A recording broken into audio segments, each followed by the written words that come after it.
Baik, Assalamualaikum warahmatullahi wabarakatuh. Good morning everybody. How are you today? I hope you will be fine. Ya. Pada diharap teman-teman semuanya baik-baik saja di rumah ya. Baik teman-teman, hari ini teman-teman akan mengikuti kegiatan bidang studi bahasa Inggris bersama Pak Rudi ya. Hari ini kita akan membahas tentang my family atau keluargaku. Nah, teman-teman, keluarga adalah sebuah kelompok sosial yang paling kecil. Oke, tapi sebelum kita bahas lebih jauh, kita akan bahas dulu tentang tema, teman-teman. Tema kita pada hari ini adalah tentang tuntas, ya. Tuntas itu berarti menyelesaikan, beres, selesai, sempurna. Nah, itu arti dari tuntas. Nah, lalu teman-teman, setiap kegiatan itu harus dilakukan sampai tuntas, sampai selesai. Supaya apa? Supaya kita bisa mengerjakan pekerjaan lain dengan tenang, ya. Pekerjaan tidak akan menumpuk. Jika kita tidak tuntas dalam satu kegiatan, datang lagi kegiatan yang lain, maka kegiatan kita akan semakin bertumpuk, akan semakin bertambah, ya. Itu akan menyita banyak waktu dan pikiran. Baik teman-teman, lalu dalam kegiatan apa saja kita harus tuntas? Tentu yang pertama, untuk teman-teman sebagai pelajar tentu harus tuntas dalam setiap materi dan bidang studi, dalam setiap kegiatan yang guru rancang. Supaya apa? Supaya teman-teman bisa memahami informasi serta materi yang disampaikan oleh guru, bisa lebih mudah untuk mengikuti. Jika teman-teman sudah paham satu materi, datang lagi materi yang lain, maka akan lebih mudah untuk fokus pada materi yang lain. Berbeda kalau misalkan teman-teman masih belum tuntas satu materi yang lain datang, maka materi yang teman-teman harus pikirkan ada dua, apalagi nanti akan datang lagi yang baru materinya. Nah, oleh karena itu teman-teman, setiap kegiatan harus dilaksanakan sampai tuntas. Bahkan teman-teman, Umar bin Khattab pernah menulis sepucuk surat, ya, yang ditujukan kepada Abu Musa al-Asy'ari. Isinya begini teman-teman: janganlah engkau menunda-nunda pekerjaan hari ini pada esok hari, karena pekerjaan engkau akan menumpuk sehingga tidak akan sanggup lagi engkau kerjakan dan akan hilanglah semuanya. Jadi ketika pekerjaan tidak tuntas, semakin menumpuk, justru tidak akan selesai semuanya, tidak akan tuntas. Bahkan jikalaupun teman-teman kerjakan satu persatu, tidak akan mudah tuntasnya, bahkan bisa hilang, pekerjaannya akan tergantikan dengan yang lain. Nah, itu teman-teman, jadi dalam setiap pekerjaan, dalam setiap kegiatan harus dituntaskan sampai selesai. Itu ya mengenai tema kita pada hari ini. Selanjutnya kita akan membahas tentang keluargaku. Seperti yang pada dijelaskan di awal tadi, keluarga adalah suatu kelompok sosial yang paling kecil. Ya, keluarga itu kan ada dua teman-teman, keluarga kecil dan ada keluarga besar. Ya, keluarga kecil itu biasanya terdiri dari ayah, ibu, dan anak saja. Ya, anaknya bisa 2, bisa 3. Ya, kalau keluarga besar terdiri dari selain ayah, ibu, dan anak, ada juga kakek, nenek, bibi, paman, keponakan, cucu, ya, lalu saudara, lalu saudara ipar, dan masih banyak yang lainnya. Nah, lalu teman-teman, kita ketahui keluarga itu merupakan tempat kita mencurahkan isi hati, ya, tempat kita untuk berkeluh kesah, karena keluarga akan melakukan apa saja supaya keluarganya berlangsung, keluarganya tetap aman, ya, keluarganya bisa melakukan aktivitas dengan damai, tentram, dan nyaman. Nah, baik teman-teman, dalam bidang studi bahasa Inggris tentang my family ada beberapa nama, ya, untuk penyebutan ayah, ibu, nenek, kakek, dan sebagainya. Kita bahas satu persatu teman-teman. Untuk ayah, terjemahan bahasa Inggrisnya adalah father. Father, ya. Hurufnya F-A-T-H-E-R, ya. Father.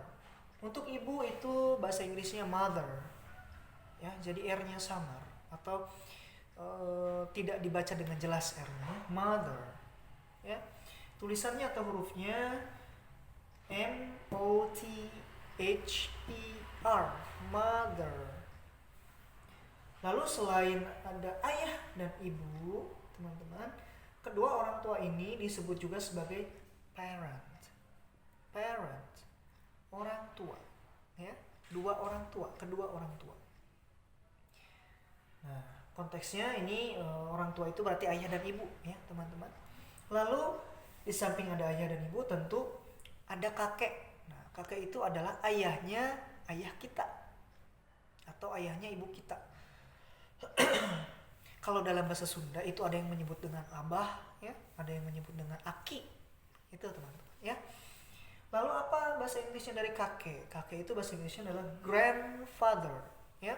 Jadi ditambah awalan grand. Grand itu artinya besar, ya, kuat. Grand itu besar, ya. Jadi grandfather, kakek. Kemudian kalau nenek sama ditambah grand juga, ya, grandmother. Nah, kedua kakek nenek ini bisa kita sebut sebagai grandparent atau kakek nenek. Nah, itu ya teman-teman. Nah, lalu ada lagi son, ya. Ditulisnya S-O-N, tapi dibacanya son. Son itu untuk anak laki-laki, ya. Misalkan ayah Haidar ke Haidar menyebutnya son, ya. Ayah Bilal ke Bilal menyebutnya son. Ayah Akbar ke Akbar menyebutnya son. Kemudian ayah Lutfi menyebut ke Lutfi son. Nah, seperti itu, ya. Kemudian ada lagi daughter, ya, bukan dokter tapi daughter, ya.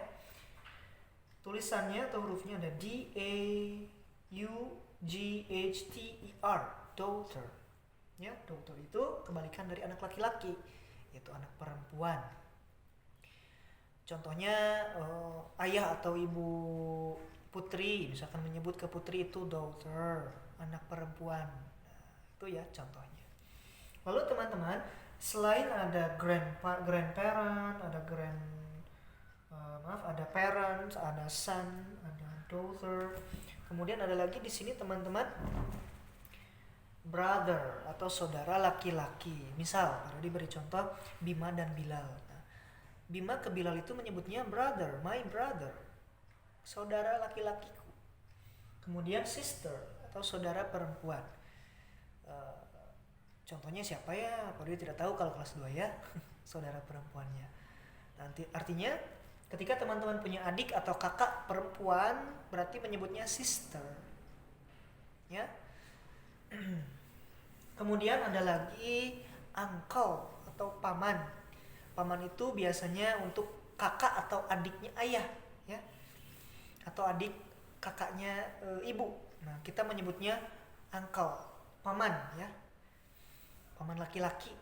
Kemudian ada lagi aunt atau bibi, aunt, ya. Untuk uncle tulisannya U-N-C-L-E, uncle dibacanya. Kemudian untuk aunt A-U-N-T, dibaca aunt. Aunt itu untuk bibi, adik perempuan dari ayah atau kakak perempuan dari ayah, adik perempuan dari ibu atau kakak perempuan dari ibu, ya, kita menyebutnya sebagai bibi. Kemudian ada lagi baby. Nah, baby mungkin sudah tidak perlu dijelaskan, ya. Baby itu bayi, ya. Bayi itu biasanya berusia dari 0 sampai 2 tahun mungkin, ya, baby. Kemudian ada lagi nephew, ya, dibacanya nephew. Nephew itu apa? Keponakan laki-laki, ya. Keponakan itu biasanya anaknya bibi atau anaknya paman, ya, keponakan. Tulisannya N-E-P-H-E-W. Ini untuk keponakan laki-laki, ya, nephew. Kemudian ada lagi niece atau keponakan perempuan. Lalu ada lagi husband, suami. Contohnya ibu Bilal ke ayah Bilal itu menyebutnya suami, my husband atau suamiku. Lalu kebalikan dari suami adalah istri. Istri dalam bahasa Inggris adalah wife, ya, kebalikan dari tadi Ayah Bilal ke Bunda Bilal atau ke Ibu Bilal menyebutnya my wife atau istriku. Nah, itu ya teman-teman. Lalu ada lagi yang namanya cousin, ya. Pada dibetulkan dulu kameranya. Cousin, ya. Cousin itu saudara sepupu. Kemudian ada lagi grandchild atau cucu. Nah, biasanya kakek ke teman-teman itu menyebutnya grandchild atau cucu. Nah, itu teman-teman sedikit pembahasan mengenai my family atau keluargaku. Kegiatan yang harus teman-teman lakukan adalah making a biography atau membuat buku biografi. Nah, contohnya seperti ini teman-teman. Ya, jadi teman-teman membuat sebuah buku dari kertas HVS boleh, ya, dari karton juga boleh. Teman-teman tuliskan ya di buku itu tentang biodata atau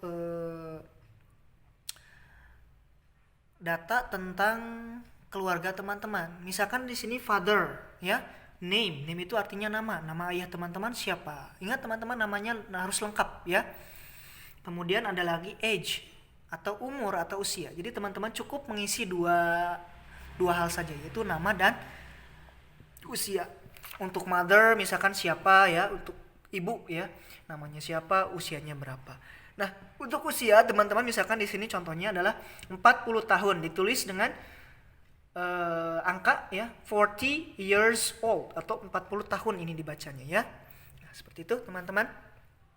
Perlu diharap teman-teman paham ya. Kalau tidak paham boleh bertanya kepada orang tua ya, dibantu sama orang tua. Baik teman-teman, itu saja materi yang dapat Pak Rudi sampaikan. Selamat mengerjakan, semoga lancar dan tetap jaga kesehatan. Pak Rudi pamit. Assalamualaikum warahmatullahi wabarakatuh.